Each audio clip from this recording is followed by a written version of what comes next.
Quand j'étais jeune, la crème des Oreos touchait le bord. Et là, il manque un bon 4 mm. Mais on s'est fait arnaquer. Quelle proportion représente ce manque de crème par rapport aux anciens Oreos plus gourmands? Bah, pas grand chose, il manque juste 4 mm. On va voir ça.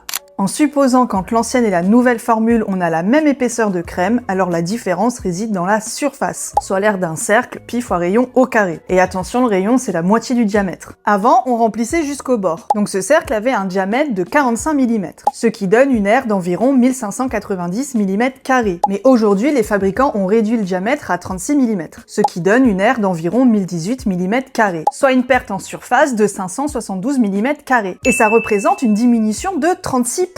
C'est énorme. 36%, c'est équivalent à un tiers de la crème. Pour t'aider à t'en rendre compte, c'est comme si dans mon paquet de 14 biscuits, 5 d'entre eux n'ont pas de crème. Bizarre, je trouve que ça fait beaucoup quand même. Écoute bien, si on s'intéresse aux longueurs, 45 mm devient 36 mm.